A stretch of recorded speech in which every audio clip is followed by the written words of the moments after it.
Assalamualaikum warahmatullahi wabarakatuh.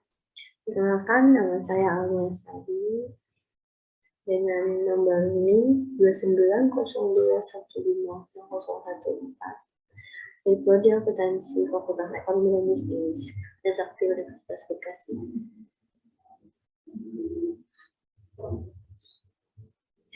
Di sini saya akan mengulaskan tentang pasar bebas. Pasar bebas sebagai pengganti tugas UAS mata kuliah etika bisnis dengan dosen pengampu Bapak Muhammad Taufan di SSIMN.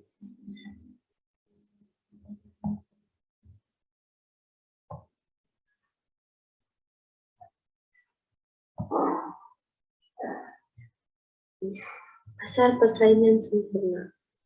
Pengertian pasar persaingan sempurna adalah pasar yang dalamnya terdapat banyak pembeli, namun demikian kedua belah pihak tidak dapat mempengaruhi harga karena harga telah ditentukan oleh pasar itu sendiri, keseluruhan permintaan dan penawaran.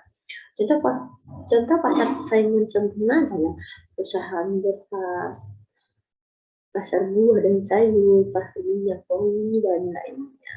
Ciri-ciri pasar persaingan sempurna: jumlah pembeli dan jumlah pembeli barang atau jasa. Barang atau jasa diperjualbelikan bersifat homogeni. Faktor produksi bebas bergerak, adanya kebebasan untuk mengambil keputusan harga barang yang terjadi akibat interaksi antara permintaan dan penawaran. Pasar bebas. Pengertian pasar bebas. Pasar bebas merupakan pasar di mana penjualan dan pembelian memiliki kebebasan dalam memutuskan masalah perdagangan dan bisnisnya. Segala bentuk kebijakan tidak memiliki patokan atau paksaan dari pihak lain atau pemerintah. Ciri-ciri pasar bebas itu ada 4. Yang pertama, kepemilikan alat dan sumber produksi bebas dimiliki oleh semua pihak. 2. Terdapat pembagian kelas dalam perekonomian masyarakat. 3. Adanya persaingan untuk mendapatkan keuntungan sebesar-besarnya. 4. Campur tangan dengan pemerintah terbatas. Kelebihan dan kekurangan pasar bebas. Nah, sini kelebihannya ada 4. Pertama, semua orang bebas untuk memiliki kekayaan serta sumber daya produksi. Kedua, masyarakat bisa mengembangkan kreativitas dan inovasi. Ketiga, persaingan antara produsen menciptakan motivasi tinggi untuk menciptakan produk yang berkualitas. Keempat, kegiatan yang dijalani berdasarkan prinsip ekonomi sehingga efisien dan efektif. Kekurangan itu terjadinya eksploitasi terhadap masyarakat berekonomi lemah. Terjadinya monopoli yang bisa berujung pada kerugian terhadap masyarakat. Kesenjangan ekonomi yang signifikan antara golongan ekonomi yang kuat dan yang lemah. Keempat, perekonomian sendirinya tidak stabil sehingga menimbulkan masalah dalam pasar. Tujuan pasar bebas dan fungsi pasar bebas. Tujuan itu meningkatkan pendapatan negara, memperluas pasar, meningkatkan perekonomian negara, memenuhi kebutuhan dalam negeri. Fungsi pasar bebas itu untuk memberikan kebebasan kepada masyarakat untuk melakukan kegiatan ekonomi khususnya impor dan ekspor. Kedua, sebagai akses untuk mendapatkan informasi terkait harga dan jumlah permintaan barang guna menjaga harga barang tetap stabil. Ketiga, bagi perusahaan, pasar bebas dapat dimanfaatkan untuk memperoleh penghasilan tambahan dari bisnis yang telah dijalankan, tetap berkesempatan untuk mempelajari keahlian yang lebih modern. Manfaat pasar bebas itu melalui pasar bebas, perekonomian negara tertentu akan semakin tumbuh berkembang karena adanya kebebasan untuk setiap orang akan dapat mengolah sumber daya produksi yang dimiliki untuk memperoleh kekayaan. Hal ini tentu juga akan meningkatkan kreativitas masyarakat serta produsen untuk menghasilkan produk-produk yang berkualitas agar bisa bersaing di pasar internasional. Permasalahan dalam pasar bebas. Pelaksanaan pasar bebas tentu sering mendapat banyak kendala dan umumnya terkait ancaman kekuatan implisit dan eksplisit. Beberapa contoh kesalahannya adalah seperti kendala perpajakan, larangan pertukaran yang spesifik, peraturan perdagangan, kontrol harga, persyaratan lisensi, nilai tukar tetap, mandat yang menyangkut persyaratan tekanan, kuota produksi, persaingan layanan masyarakat, hingga proses perekrutan karyawan atau tenaga kerja. Pasar persaingan tidak sempurna. Nah, pasar persaingan tidak sempurna adalah struktur pasar di mana jumlah penjual lebih banyak pada jumlah pembeli, walaupun jumlah sedikit. Penjualan di pasar persaingan tidak sempurna berhak atau atas penjualan produk tertentu, dan hanya mereka yang boleh atau mampu menjual produk dengan jumlah terbatas. Ciri-ciri pasar persaingan tidak sempurna itu ketidakseimbangan penjual dan pembeli. Penjual menentukan harga, sulit berpartisipasi, tidak ada barang pengganti. Dari pasar tidak sempurna itu ada monopoli. Pasar monopoli adalah suatu bentuk pasar di mana hanya terdapat satu perusahaan saja, dan perusahaan ini menghasilkan barang tidak mempunyai barang pengganti yang sangat dekat. Ciri-ciri monopoli itu: satu, pasar monopoli dikuasai oleh satu perusahaan. Kedua, tidak mempunyai barang pengganti yang mirip. Ketiga, susah untuk masuk ke dalam pasar monopoli. Keempat, dapat mempengaruhi penentuan harga. Kelima, promosi kurang diperlukan. Kelebihan dan kekurangan pasar monopoli. Kelebihannya ada 3. Itu produsen dapat mempertahankan posisinya sebagai penguasa pasar, yaitu dengan terus melakukan inovasi dan berkreasi dengan produk dan layanannya. Kedua, pada pasar ini umumnya tidak terjadi persaingan tidak sehat karena biasanya persaingan dikuasai oleh satu produsen. Ketiga, sistem hak cipta dan hak paten pada pasar monopoli atas suatu produk akan membuat perusahaan lain termotivasi untuk menciptakan produk baru yang dapat bersaing dengan produk tersebut. Kekurangannya itu adanya monopoli pasar akan memicu munculnya pasar gelap dan transaksi ilegal karena barang-barang tertentu sulit didapatkan atau terlalu mahal. Kedua, produsen bisa saja melakukan ketidakadilan terhadap konsumen karena kekuatannya mutlak, misalnya menentukan harga barang terlalu mahal. Ketiga, keinginan konsumen di pasar ini tidak terlalu berpengaruh karena tidak ada pilihan barang alternatif. Kedua itu oligopoli. Pasar oligopoli adalah jenis pasar yang hanya terdiri atas beberapa penjual untuk suatu barang tertentu, hingga antara penjual yang satu dengan yang lainnya bisa mengaruhi harga. Ciri-ciri oligopoli itu menghasilkan barang standar atau berbeda corak, harga yang diciptakan fluktuatif, sering melakukan promosi. Kelebihan dan kekurangan pasar oligopoli. Kelebihannya itu konsumen dapat memiliki produk sesuai dengan keinginannya karena pasar ini menyediakan banyak pilihan. Ketatnya persaingan antara produsen memberikan keuntungan tersendiri bagi konsumen, yaitu kesadaran produsen tentang pentingnya produk berkualitas dengan harga terjangkau. Kekurangan pasar oligopoli. Produsen baru akan kesulitan untuk masuk ke pasar ini karena persaingannya sangat ketat. Sering terjadi perang harga antara produsen untuk memikat lebih banyak konsumen. Memerlukan modal besar untuk melakukan promosi atau iklan secara terus-menerus agar dikenal atau diingat oleh konsumen, dan produknya dapat membedakan dengan produk dari produsen lain.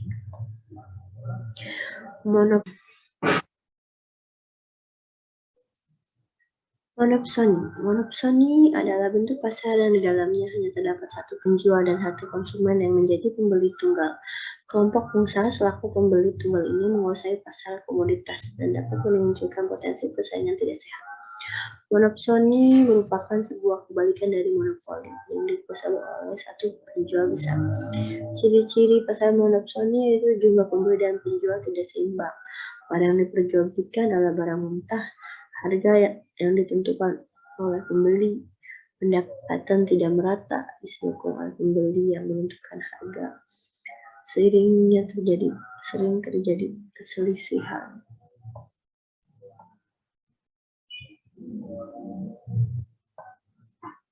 Kelebihan dan kekurangan pasar monopsoni. Kelebihannya itu kualitas produk terjamin karena pembeli hanya akan membeli barang yang berkualitas.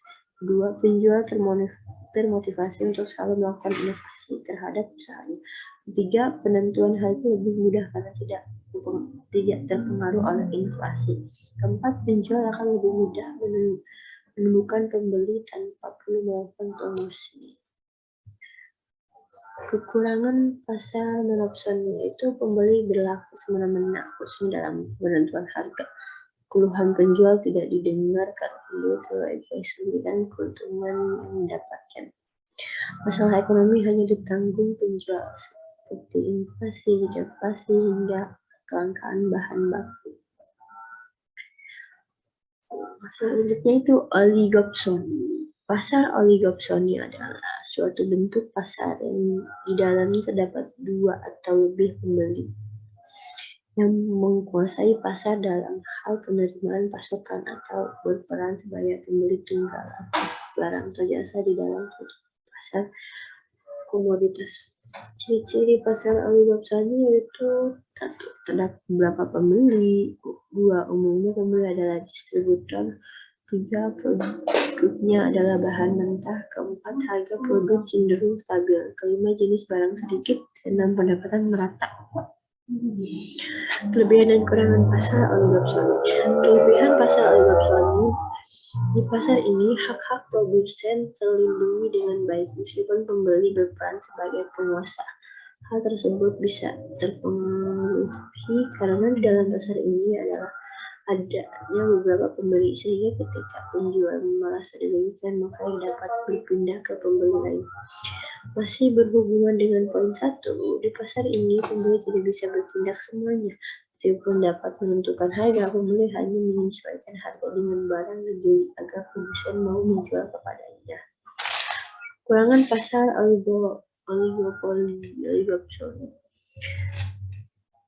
Kualitas produk pada pasar ini kurang terjaga dengan baik karena penjualan cenderung mudah. Produsen kurang memperhatikan kualitas karena di dalamnya pasar ini terdapat beberapa pembeli besar dan mudah menjual produknya sehingga kualitas kurang terjaga. Di pasar ini juga rentan terjadinya manipulasi di mana beberapa pembeli melakukan kerjasama memanipulasi keadaan dapat merugikan produsen.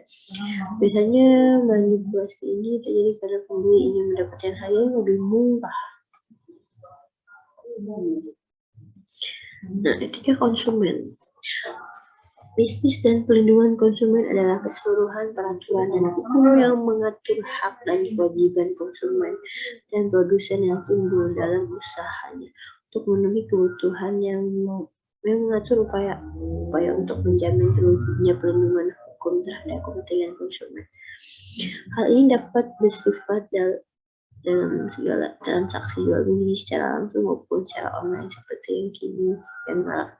Walaupun adanya transaksi yang tidak melalui tatap muka, konsumen tetap berhak untuk mendapatkan barang yang sesuai dengan pemberitahuan sebelumnya atau barang yang sesuai dengan yang dijanjikan. Alasan mengapa konsumen butuh perlindungan. Perlindungan konsumen dibutuhkan untuk menciptakan rasa aman bagi para konsumen dalam kelengkapan kebutuhan hidup. Kebutuhan perlindungan konsumen juga harus bersifat tidak berat sebelah dan harus adil. Sebagai landasan penetapan hukum, asas perlindungan konsumen diatur dalam pasal 2 UPK tahap 8 tahun 1999.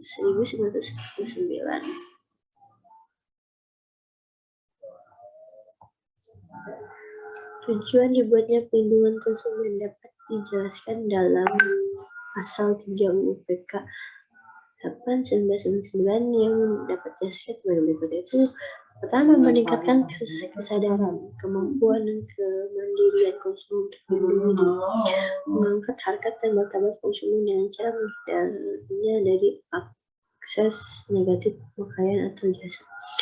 Ketiga, meningkatkan pemberdayaan sumber dalam memilih dan menentukan dan menuntut hak-hak sebagai konsumen, menciptakan sistem perlindungan konsumen yang mengandung unsur kapasitas hukum dan keterbukaan informasi serta akses untuk mendapatkan informasi. 3. Hubungan produsen dan konsumen. Hubungan produsen dan konsumen, definisi konsumen menurut Undang-Undang Perlindungan Konsumen yaitu sebagai berikut. Konsumen adalah setiap orang yang menggunakan barang dan jasa yang tersedia dalam masyarakat, baik bagi kepentingan diri sendiri, keluarga, orang lain, maupun makhluk hidup lain yang untuk diperdagangkan. Kasus etika konsumen. Ragam pelanggaran terhadap konsumen e-commerce di masa pandemi. Jumlah pengaduan konsumen e-commerce ke BPKN terus meningkat. Belanja daring atau online melalui e-commerce meningkatkan pesat saat ini, khususnya saat pandemi COVID. Disease 2019. Contoh pelanggaran jenis ini berwujud beragam. Promosi atau contoh kasus pelanggaran etika bisnis, perlindungan konsumen dan merugikan konsumen. Contoh kasus Humas Pengadilan Negeri Jakarta Pusat, Bagus Irawan menyatakan berdasarkan putusan nomor 77 mengenai pilot PT Metro Batavia dinyatakan pilot. Di kasus di atas terlihat bahwa perusahaan melakukan pelanggaran etika. Terdapat prinsip tujuan perusahaan besar pun berani untuk mengambil tindakan kecurangan untuk menekan biaya produksi produk.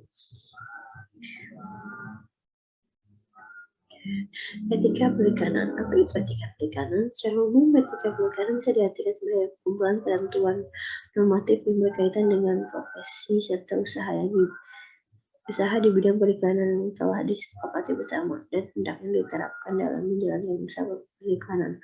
Perikanan adalah promosi produk dan layanan perusahaan melalui media yang berbeda untuk meningkatkan penjualan produk dan layanan. Cara kerjanya dengan membuat pelanggan sadar akan produk dan dengan berfokus pada kebutuhan sehingga pelanggan bisa mengambil keputusan untuk membeli produk. Fungsi periklanan. Periklanan juga berfungsi untuk membangun merek produk yang akan menghasilkan penjualan yang efektif. Jenis-jenis periklanan itu iklan media cetak, iklan siaran, iklan ruang atau outdoor, periklanan terselubung, iklan layanan masyarakat. Kasus etika periklanan. Contohnya itu di sini bintang 7 masuk angin. Dalam iklan ini juga terdapat seorang artis tetap mengenakan pakaian cukup berwarna kuning dan kemeja berukuran pendek yang seluruh panjangnya dibuka dan diikatkan hanya bagian bawah sambil menyanyi lagu. Pertanyaannya yang dimodifikasi sesuai dengan kebutuhan itu. Cita-cita bergoyang dengan gerakan yang menggoda sama memegang busa pencuci mobil.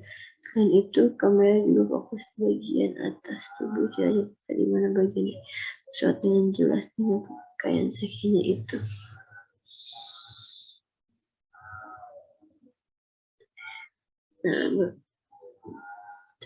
Nah, tadilah penjelasan tentang pasar sempurna dan pasar tidak sempurna. Sekian dari saya. Atas segala kekurangannya, mohon maaf. Assalamualaikum warahmatullahi wabarakatuh.